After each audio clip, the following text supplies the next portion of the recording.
ಹೌದಾ ಗೈಸ್ ಸಾರಿ, ಅಲ್ಲಿ ಊಟ ಮಾಡೋಕ್ಕಾಗಿಲ್ಲ. ಇವತ್ತು ಮಿಸ್ ಆಗ್ತಾ ಇದೆ. ಇಷ್ಟೊಂದು ಕೊಟ್ಟಿದ್ದು ಬಿಲ್ಡಪ್ ಎಲ್ಲ ವೇಸ್ಟ್ ಆಗೋಯ್ತು. ಆ ರಶಲ್ಲಿ ನಿಂತ್ಕೊಂಡು ಊಟ ಮಾಡೋದಕ್ಕೆ ಇವಾಗ ಆಗಲ್ಲ, because we have to leave early ಅಲ್ವಾ. ಸೊ ಹಂಗಾಗಿ ಮುಂದೆ ಇನ್ನೊಂದು ಹೋಟ್ಲು ಬರೋವಾಗ ನೋಡಿದ್ವಿ ಖಾಲಿ ಇತ್ತು, ಸೊ ಅಲ್ಲಿ ಹೋಗ್ತಾ ಇದೀವಿ.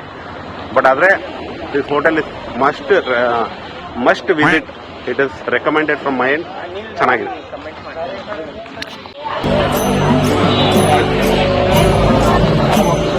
ಬ್ರೇಕ್ಫಾಸ್ಟ್ ಆಯಿತು, ಬಟ್ ಸಿಕ್ಕಾಪಟ್ಟೆ ರಶ್ ಇನ್ನೂ ಕೂಡ ನೋಡಿದ್ದಿಲ್ಲ.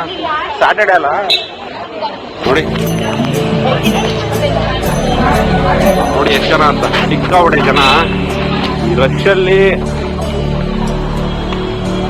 ರಶಲ್ಲಿ ಬ್ರೇಕ್ಫಾಸ್ಟ್ ಮಾಡೋದು ಸಿಕ್ಕಾಪಟ್ಟೆ ಕಷ್ಟ. ನೋಡಿ, ಇನ್ನೊಂದು ಜನಕ್ಕೆ ಹಸಿವಲ್ಲಿ ಕೋಪ ಬರ್ತಾ ಇದೆ. ಇನ್ನೊಬ್ಬರು ಪ್ಲೇಟ ಕಿತ್ಕೊಂಡು ಹೋಗ್ತಾ ಇದಾರೆ ನಮ್ಗೆ ಬೇಕು ಅಂತ. ಓಕೆ, ಹೆಂಗೋ ಆಯಿತು, ಬ್ರೇಕ್ಫಾಸ್ಟ್ ಆಯಿತು, ಒಳ್ಳೆ ಬ್ರೇಕ್ಫಾಸ್ಟ್ ಆಯಿತು. ಇವಾಗ we will have to take bus.